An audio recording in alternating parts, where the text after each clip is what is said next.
Bismillahirrahmanirrahim.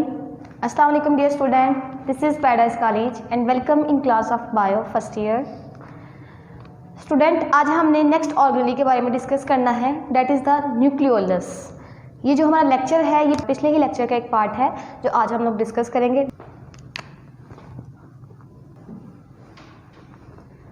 Nucleolus student, nucleolus क्या है?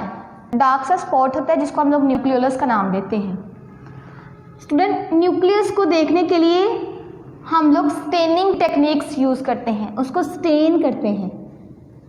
Stand क्या होता है? कलर देना। जब हम लोग किसी चीज़ को कलर देते हैं तो वो बाकी चीज़ों से ज़्यादा प्रोमिनेंट नज़र आती है और उसको स्टडी करना इजी होता है। तो न्यूक्लियस को स्टडी करने के लिए हम लोग स्टेनिंग की टेक्निक यूज़ करते हैं। उस स्टेनिंग में हम कौन सी डाई यूज़ करते हैं? तो we use basic dye to stain the nucleus. Basic dye use करते हैं। बेसिक डाई ऐसी डाई जिसकी नेचर बेसिक होती है वो हम लोग यूज़ करते हैं। क्यों यूज़ करते हैं बेसिक डाई? क्योंकि आपको पता है न्यूक्लियस के अंदर, अगर हम लोग यहाँ पे इसको ड्रा करें न्यूक्लियस को, this is a cell and this is a nucleus. Nucleus के अंदर आपको पता है हेरिडिटी मटेरियल भी पड़ा होता है। हेरिडिटी मटेरियल मतलब डीएनए वगैरह पड़ा होता है, क्रोमोसोम्स क्रोमोटीन मटेरियल पड़ा होता है। तो चूंकि न्यूक्लियस के अंदर हेरिडिटरी मटेरियल होता है, डीएनए प्रोटीन क्रोमोसोम्स, ये सारे के सारे किस में होते हैं? इन the nucleus. This is the nucleus. अब चूंकि देखिए क्रोमोसोम कैसे बनते हैं? प्रोटीन्स होती हैं और इनके इर्द गिर्द डीएनए का जो स्ट्रैंड होता है, डीएनए आपको पता है एक स्ट्रैंड की तरह का होता है, लंबा सा लंबा स्ट्रैंड होता है, ठीक है। तो यहाँ पे डीएनए का जो स्ट्रैंड है इन प्रोटीन्स के इर्द गिर्द एक घेरे की फॉर्म में होता है। जैसे आप लोग घेरा लगाते हो तो वो टाइट हो जाता है और साथ में ये एक उभरी हुई स्ट्रक्चर बन जाती है, ठीक है। तो क्रोमोसोम भी बेसिकली ऐसे ही होते हैं, ऐसे। तो हमें यहाँ पे प्रोटीन नज़र नहीं आ रही क्योंकि वो इसके अंदर बाउंडेड हो गई है। तो बेसिक हमें नज़र क्या चीज़ आ रही है? डीएनए ही नज़र आता है। तो चूंकि आपको पता है डीएनए जो सा है वो एसिडिक इन नेचर होता है। DNA is acidic in nature while protein are basic in nature.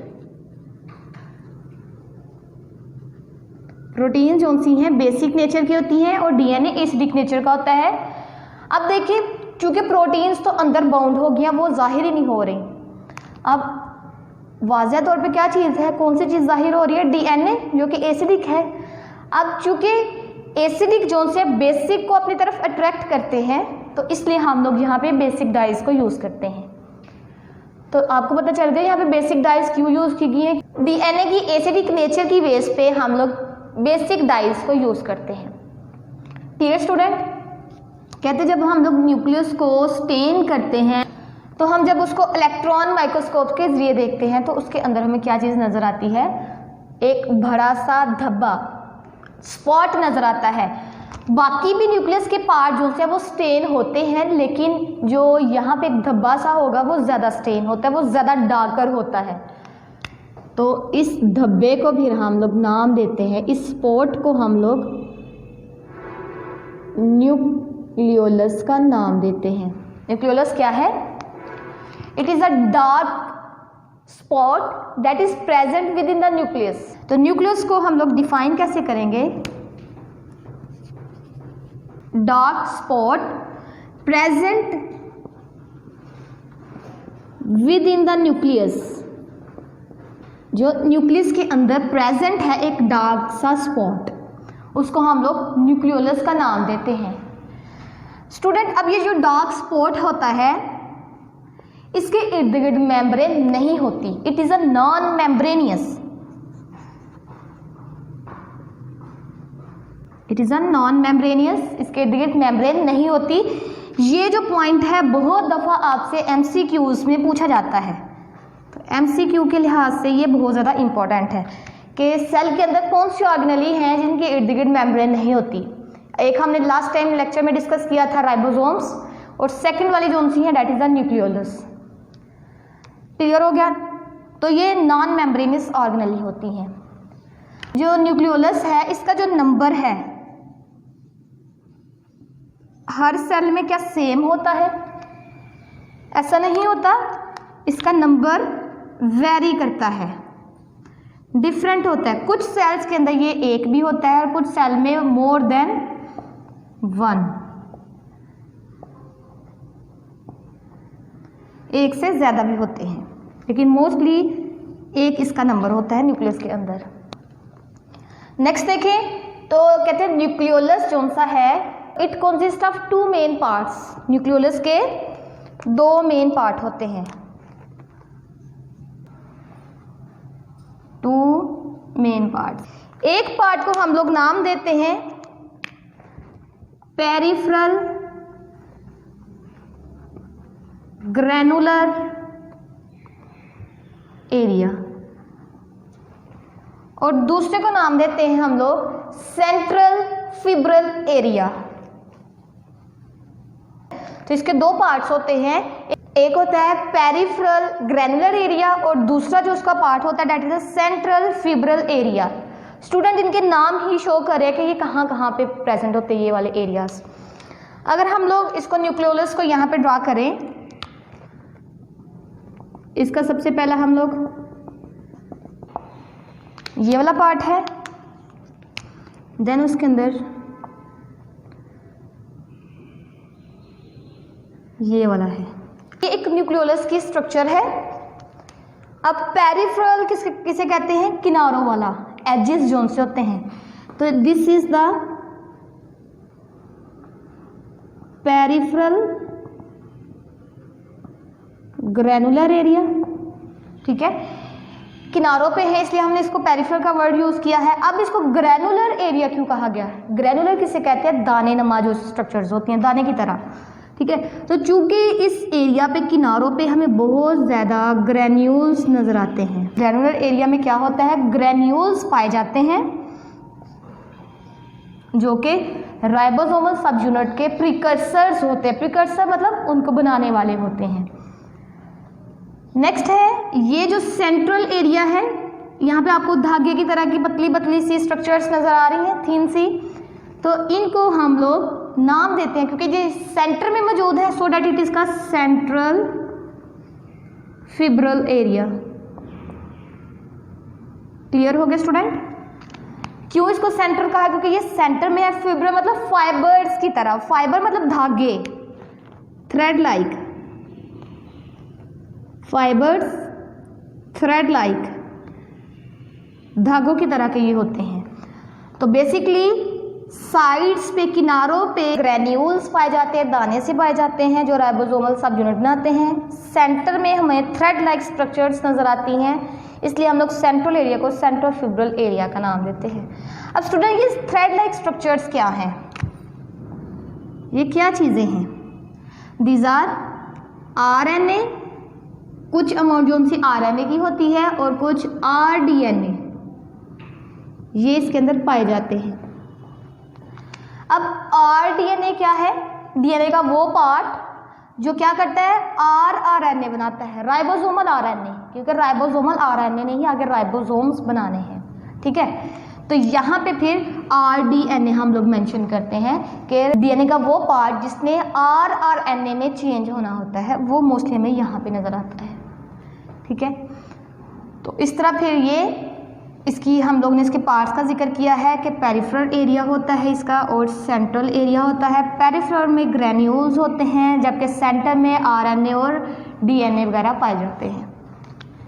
अब इन न्यूक्लियोलस का फंक्शन क्या है? न्यूक्लियोलस को कहा जाता है it is the factory of ribosomes.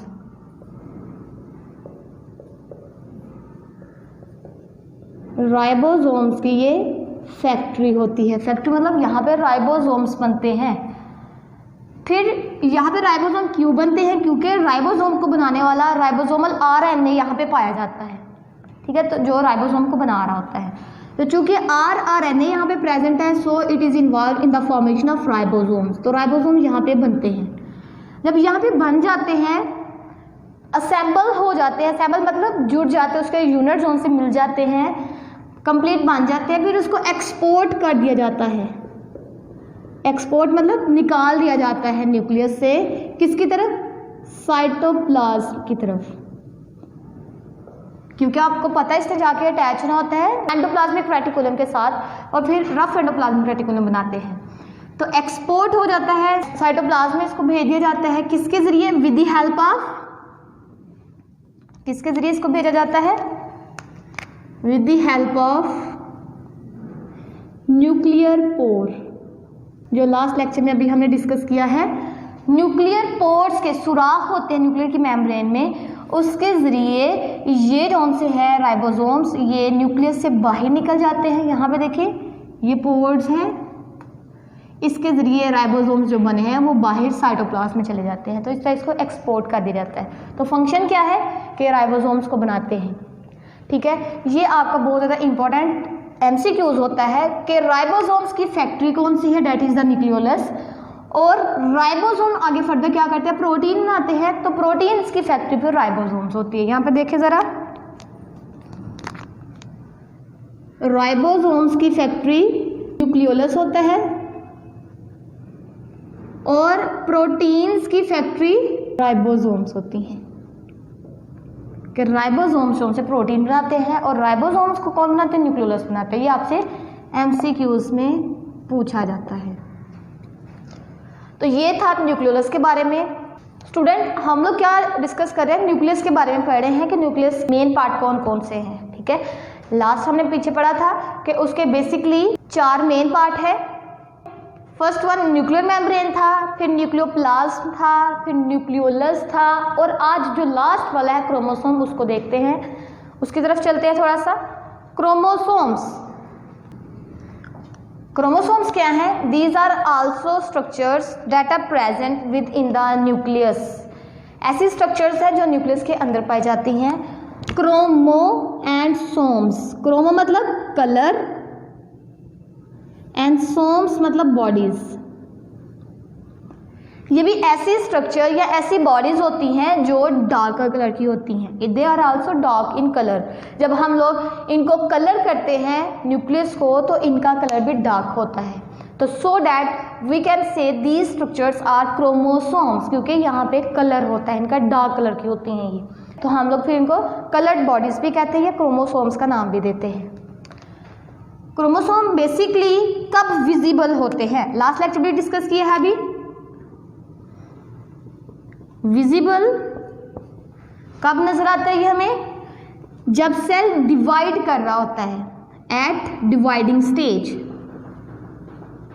जब सेल किस स्टेज पे होता है? डिवाइड कर रहा होता है, 1 से 2 सेल बना रहा होता है, उस टाइम ये हमें नजर आते हैं।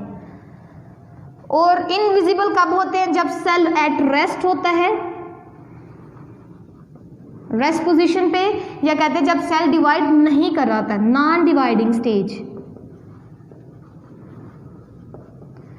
जब सेल डिवाइड नहीं कर रहा होता उस टाइम ये हमें नजर नहीं आते। उस टाइम क्यों नजर नहीं आते? क्योंकि ये अपने ओपन फॉर्म में प्रेजेंट होते हैं। नॉन डिवाइडिंग स्टेज पे फिर हम लोग क्रोमोसोम्स को क्या नाम देते हैं? They are called chromatin.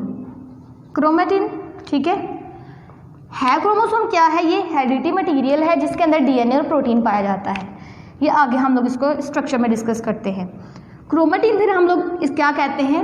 These are the thread like structure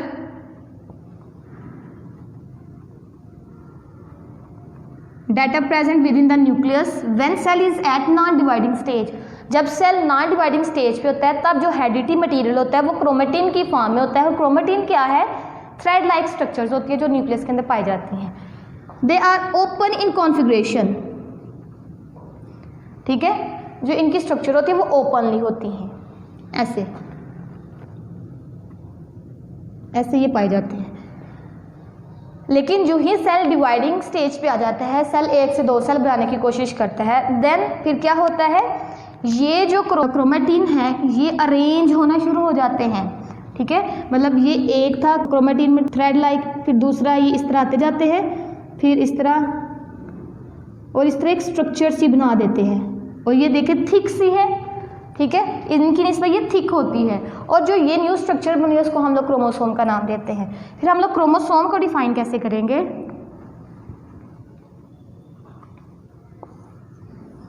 basically होते ये क्रोमेटिन ही हैं, बट ये थ्रेड की तरह होते हैं, पतले होते हैं, लेकिन ये जो उनसे होती हैं क्रोमोसोम्स थिक होते हैं, thick condense form of a chromatin. जो क्रोमेटिन है वो कंडेंस हो जाता है और उसकी वजह से प्रॉपर शेप्स स्ट्रक्चर्स हमें नजर आते हैं, जिसको हम लोग क्रोमोसोम्स का नाम देते हैं। Condense form of chromatin, chromatin condense form में जब आते हैं तो उसको हम लोग क्रोमोसोम्स का नाम देते हैं। नेक्स्ट देखते हैं इसके स्ट्रक्चर के बारे में। स्ट्रक्चर ऑफ क्रोमोसोम, जब हमने इलेक्ट्रॉन माइक्रोस्कोप को यूज़ किया, इलेक्ट्रॉन माइक्रोस्कोप से जब हमने न्यूक्लियस को स्टडी किया, फिर हमने उसके क्रोमोसोम्स के बारे में देखा कि इसके अंदर ये स्ट्रक्चर्स पाई जाती है जो कि डिवाइडिंग स्टेज पे नज़र आती हैं। तो फर्दर उसको स्टडी किया गया तो वो कैसी, उसकी स्ट्रक्चर कैसी आई। तो बेसिकली ये इस तरह की स्ट्रक्चर होती है। ये क्या है?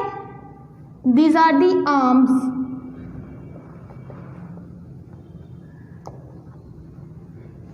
This is a centromere, centre में मौजूद है, so that it is called centromere.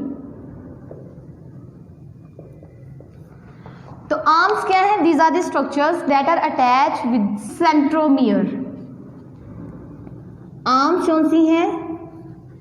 Attach है सेंटर में, किसके साथ? सेंट्रोमियर के साथ, ठीक है। नेक्स्ट, सेंट्रोमियर क्या होता है? It is the part of a chromosome that is present in the centre, centre में मौजूद होता है। और ये क्यों है यहाँ पे? जो मदद देता है स्पिंडल फाइबर्स को अटैच होने में। जो हम लोग कहते हैं क्रोमोसोम्स हैं, उनके साथ आके स्पिंडल फाइबर्स अटैच होते हैं जब सेल ने डिवाइड करना होता है। आपने पढ़ा था कि ये एक सेल है, इसके ये क्रोमोसोम्स हैं,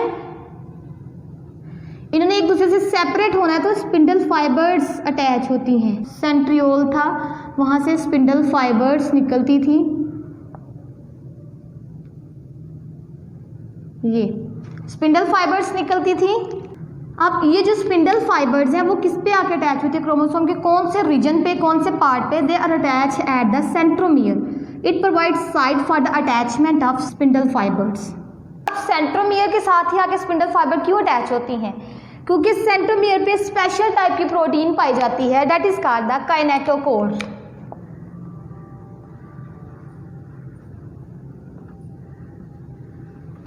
काइनेटोकोर प्रोटीन होती है जो कि यहाँ पे पाई जाती हैं, लोकलाइज्ड होती हैं, जो किस में मदद देती हैं? स्पिंडल्स को अटैच होने में मदद देती हैं। These are the spindle fibres. तो स्पिंडल फाइबर्स उनसे है काइनेटोकोर की वजह से सेंट्रोमियर में आके अटैच होते हैं। नेक्स्ट कौन सा है? क्रोमोसोम की बात करें, कंपोजिशन कौन सी है?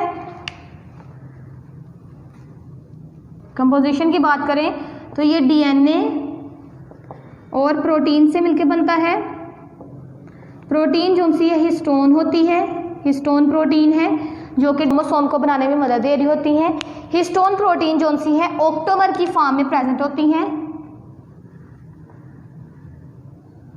ऑक्टोमर कहते हैं 8 को, 8 हिस्टोन प्रोटीन के मॉलिक्यूल्स वहाँ पे प्रेजेंट होते हैं। यहाँ पे देखें ज़रा, ये इस तरह ही होता है। 4 जो से है सामने नजर आते हैं और 4 इनके पीछे होते हैं, ठीक है। तो 8 का ये एक ऑक्टोमर बनाती हैं, ऑक्टोमर बनाती हैं। देखें यहाँ पे ज़रा, हिस्टोन प्रोटीन है, इसके इर्द गिर्द आके डीएनए रैप करता है इस तरह, और इस तरह ये फिर फर्दर घिरे लगते जाते और एक क्रोमोसोम की स्ट्रक्चर बन जाती है इस तरह।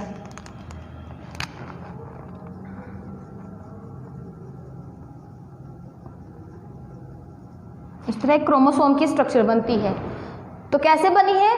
डीएनए ने प्रोटीन को रैप किया है, उसकी वजह से फर्दर ये बीड्स लाइक स्ट्रक्चर बनती हैं, मोतियों की तरह की। ठीक है। तो उस तरह फर्दर फिर क्रोमोसोम की स्ट्रक्चर कंप्लीट हो जाती है। तो क्रोमोसोम बेसिकली किस तरह बने हैं, डीएनए और प्रोटीन्स के मिलने से बने हैं। अब कहते हैं कि क्रोमोसोम जो से होते हैं हमेशा पेयर की फॉर्म में प्रेजेंट होते हैं, present in the form of pair की फॉर्म में प्रेजेंट होते हैं। अगर यहाँ पे देखिए एक ये है तो ये फौरन ही अपनी रेप्लिका तैयार कर लेते हैं, मतलब रेप्लिका अपनी कॉपी बना लेते हैं। तो हमेशा क्रोमोसोम जो है पेयर की फॉर्म में प्रेजेंट होता है। अब एक क्रोमोसोम के अंदर हमें 2 क्रोमेटिड्स मिलते हैं, 2 क्रोमेटिड्स मिलते हैं, मतलब एक ये क्रोमेटिड है और दूसरा ये वाला एक क्रोमेटिड है और दूसरा ये वाला। मतलब क्रोमेटिड्स किसे कहते हैं, replica of a chromosome, replica of a chromosome.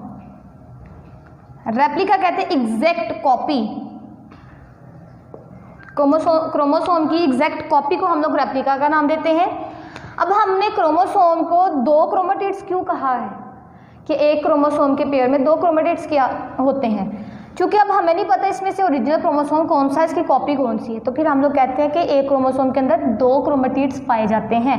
Basically ये एक क्रोमोसोम है, लेकिन क्रोमोसोम पेयर की फॉर्म में है तो उसका जो रेप्लिका होगा उसको हम लोग क्रोमेटिड का नाम देते हैं। तो क्रोमोसोम के अंदर 2 क्रोमेटिड्स पाए जाते हैं। अब चूंकि इसका फंक्शन क्या है क्रोमोसोम का, control all the activities of a cell, control या give information necessary to perform all activities of a cell. जितनी भी सेल ने एक्टिविटीज परफॉर्म करनी है उसके लिए जो उसको सेल को इंफॉर्मेशन चाहिए वो कौन प्रोवाइड करता है, बेसिकली हमें क्रोमोसोम्स प्रोवाइड करते हैं। Because chromosome is a heredity material, उसके ऊपर डीएनए होता है, उसके पास प्रोटीन होती हैं। तो इंफॉर्मेशन जो सी हैं बेसिकली आपको पता है जीन्स कंट्रोल करो, तो जीन्स हमें इंफॉर्मेशन प्रोवाइड करते हैं। तो जीन्स के ऊपर इंफॉर्मेशन होती है और वो जीन्स चूंकि क्रोमोसोम के ऊपर प्रेजेंट होते हैं तो हम लोग कह सकते हैं कि ये जो जीन्स हैं क्रोमोसोम के ऊपर प्रेजेंट है। So chromosome give all necessary information that are essential to done to perform activities of a cell. जो सेल को जितना भी काम करना है उसके जो उसको इन्फॉर्मेशन चाहिए उसको जीन्स ने प्रोवाइड करनी है और वो जीन्स जो से क्रोमोसोम पे प्रेजेंट है। सो क्रोमोसोम जो से हैं वो बेसिकली इन्फॉर्मेशन प्रोवाइड कर रहे हैं, ठीक है। अगर लोग इसको देखें यहाँ पे तो इसके ऊपर थाउजेंड्स के हिसाब से जीन्स प्रेजेंट होती हैं एक क्रोमोसोम के ऊपर, ठीक है। These are the genes. तो जीन्स फिर अपने आप को कैसे एक्सप्रेस करते हैं, in the form of a protein, protein बना के प्रोटीन बनती हैं, मतलब प्रोटीन से हमारे आगे फर्दर कलर बनते हैं, हमारे डिफरेंट करेक्टर डेवलप होते हैं। तो इनका फंक्शन क्या है आपको समझ आ गई होगी, इंफॉर्मेशन वगैरह को आगे डिलीवर करना, इंफॉर्मेशन देना किसी भी काम को करवाने के लिए। कहते हैं क्रोमोसोम के जो नंबर होते हैं कि एक सेल के अंदर कितने हैं। क्रोमोसोम का नंबर जो है स्पीशीज टू स्पीशीज वेरी करता है। हम लोग कह सकते हैं कि क्रोमोसोम का नंबर एक स्पीशी के जितने भी मेंबर हैं उनके अंदर सेम होता है। तो number of chromosome is specific to species, species specific होता है। इस स्पीशीज के जितने भी मेंबर होंगे, members of this species, the number of chromosome has same. लेकिन अगर किसी और स्पीशी की बात करें, 2 डिफरेंट स्पीशी है तो उनके जो क्रोमोसोम का नंबर है उन दोनों मेंबर्स के दरमियान, उन दोनों मेंबर्स में जो क्रोमोसोम का नंबर होगा वो डिफरेंट होगा। एग्जाम्पल ह्यूमन की बात कर ले, फ्रूट फ्लाई की बात कर ले, ओनियन की बात कर ले, चिंपैंजी की बात कर ले, पोटैटो की बात कर ले, गार्डन पी वगैरह, मटर जिसको कहते हैं, ठीक है। तो ये डिफरेंट स्पीशी हैं। जो ह्यूमंस हैं वो डिफरेंट स्पीशी से बिलोंग करते हैं, फ्रूट फ्लाई डिफरेंट स्पीशी से बिलोंग करती है, ओनियन डिफरेंट है, ये सारे डिफरेंट स्पीशीज हैं। ह्यूमन के अंदर 46 क्रोमोसोम्स पाए जाते हैं। फ्रूट फ्लाई के अंदर कितने क्रोमोसोम्स होते हैं? 8। ओनियन के 16 होते हैं। चिंपैंजी के अंदर 48 होते हैं। पोटैटो के भी 48 होते हैं। गार्डन पी के 14 होते हैं। जितने भी इस दुनिया में ह्यूमंस हैं उन सब के अंदर क्रोमोसोम का नंबर 46 होगा। फ्रूट फ्लाई किसे कहते हैं? जो घरों में आम मक्खियाँ उड़ती हैं, फ्लाई कर रही होती हैं, जिसको साइंटिफिक नेम जिसका है ड्रोसोफिला मेलानोगैस्टर। इसका साइंटिफिक नेम ड्रोसोफिला मेलानोगैस्टर। ठीक है, ड्रोसोफिला मेलानोगैस्टर जो सी है एक फ्रूट फ्लाई है, उसके अंदर क्रोमोसोम का नंबर 8 होता है। ओनियन जो सा है उसके अंदर क्रोमोसोम 16 पाए जाते हैं, जितने भी ओनियन हैं। जितने भी चिंपैंजी वगैरह बंदर की एक एग्जाम है, स्पीशी है, ठीक है, तो उनके अंदर 48 होते हैं। पोटैटो जितने भी हैं उनके अंदर 48 क्रोमोसोम पाए जाते हैं। गार्डन भी है, उनके अंदर 14 होते हैं। बच्चे अब यहाँ से देखिए, यहाँ पे कंफ्यूज नहीं होना। कहते हैं यहाँ पे भी नंबर 48 और यहाँ पे भी नंबर 48 है। सम टाइम क्रोमोसोम का नंबर सेम हो सकता है, लेकिन उनके ऊपर जो जीन्स मौजूद हैं वो डिफरेंट हो सकती हैं। फॉर एग्जांपल ये चिंपैंजी का क्रोमोसोम है और ये पोटैटो का क्रोमोसोम है। इनके ऊपर जो जीन्स हैं वो डिफरेंट होंगी। मे भी इसके पास कलर के लिए हो, डिफरेंट हमारे और काम करने के लिए जितनी भी जीन्स हैं वो यहाँ पे प्रेजेंट हो, और इसकी जो जीन्स हो वो डिफरेंट हो। तो जीन्स डिफरेंट होती है, जीन्स वो कभी भी सेम नहीं होंगी इनके ऊपर। तो नंबर सेम लिटिल बिट हो सकता है किसी ना किसी स्पीशी का, लेकिन आगे फर्दर उनके क्रोमोसोम के ऊपर जो जीन्स हैं वो डिफरेंट। अगर क्रोमोसोम नंबर ये 1 है और ये 2 है या ये भी 1 है तो दोनों के जीन्स कभी भी एक दूसरे के साथ मैच नहीं करेंगे। Clear student? नेक्स्ट है क्रोमोसोम की बेस पे फिर हम लोग सेल्स को 2 नाम देते हैं। First one is the diploid cell and second one is the haploid cell. ठीक है, डिप्लॉयड सेल और haploid cell. Student, diploid cell किसे कहते हैं? ऐसे सेल जिनके अंदर क्रोमोसोम के 2 सेट पाए जाएं, that have 2 sets of chromosomes. जिनके अंदर क्रोमोसोम के 2 सेट पाए जाएं, उन सेल्स को हम लोग डिप्लॉयड सेल का नाम देते हैं। 2 सेट से क्या मुराद है? मतलब अगर 46 है, इसके 2 सेट बनाए तो 23 और 23, ये 2 सेट बन गए। इन दोनों को प्लस करो तो 46, 2 सेट बन गए। ये दोनों सेट जोन से कहाँ से आए हैं? एक जोन से मदर से आया है और दूसरा जोन सा है फादर से आया है। एक सेट क्रोमोसोम का मदर से आता है, दूसरा फादर से आता है। अगर ये दोनों सेट मौजूद हैं किसी सेल के अंदर तो उन सेल को हम लोग डिप्लॉयड सेल का नाम देते हैं। मतलब टोटल ह्यूमन की बात करें, डिप्लॉयड सेल में कितने क्रोमोसोम होंगे? 46, 2 सेट हो गए। ठीक है, तो इसको डिप्लॉयड सेल का नाम देते हैं। दूसरी तरफ देखें तो हैप्लॉयड सेल होते हैं। हैप्लॉयड सेल मतलब जिनके अंदर सिंगल या एक सेट हो क्रोमोसोम का। क्रोमोसोम का एक सेट मतलब सिर्फ और सिर्फ 23 एक सेट होगा। ह्यूमन की बात कर रहे हैं तो 23 क्रोमोसोम होंगे एक सेल के अंदर, तो उन सेल्स को हम लोग हैप्लॉयड सेल का नाम देते हैं। अब कौन से सेल है जिनके अंदर 23 होगा और किनके अंदर 46 होगा? जैसे हमारे आईज के सेल हैं, हमारे स्किन सेल हैं, हमारे ब्रेन सेल है, डिफरेंट सेल है बॉडी के। उन सेल को हम लोग डिप्लॉयड सेल या सोमैटिक सेल्स कहते हैं। जितने भी डिप्लॉयड सेल होंगे उनको सोमैटिक सेल्स का नाम देते हैं। They are called somatic cells.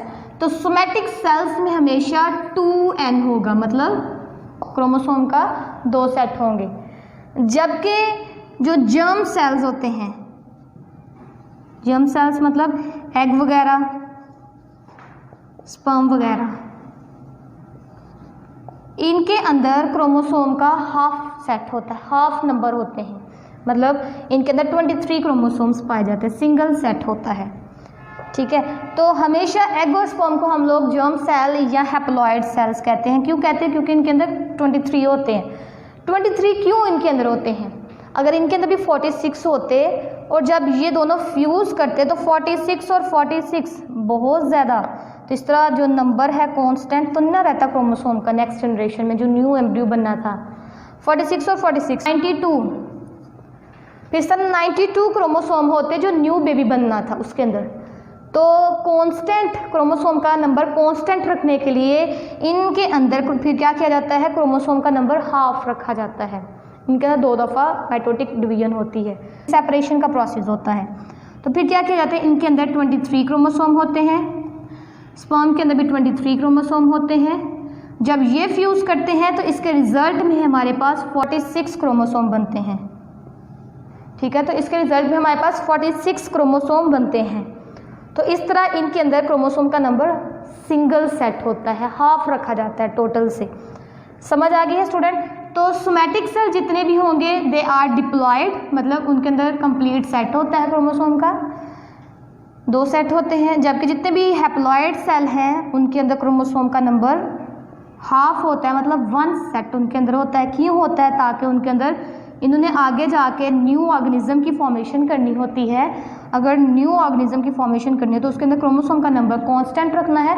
तो कांस्टेंट रखने के लिए इनके अंदर चाहिए, इन जर्म सेल्स के अंदर क्रोमोसोम का सिंगल सेट हो, हाफ नंबर हो। ठीक है, तो इस तरह क्रोमोसोम का नंबर जो है उसको कांस्टेंट रखा जाता है। अगर क्रोमोसोम का नंबर किसी ऑर्गेनिज्म में ज़्यादा हो जाए या कम हो जाए तो उसकी वजह से कहते हैं एबनॉर्मेलिटीज़ पैदा होती हैं, मतलब कोई ना कोई डिसऑर्डर हो जाता है, किसी का सर छोटा रह जाता है, मेंटल रिटार्डेशन हो जाती है, डिफरेंट उसकी फिजिकल ग्रोथ डिस्टर्ब होती है। ठीक है, तो हम लोग फिर उन ऑर्गेनिजम्स को नॉर्मल ऑर्गेनिजम्स का नाम नहीं देते, हम लोग उनको एबनॉर्मल में लेके आते हैं।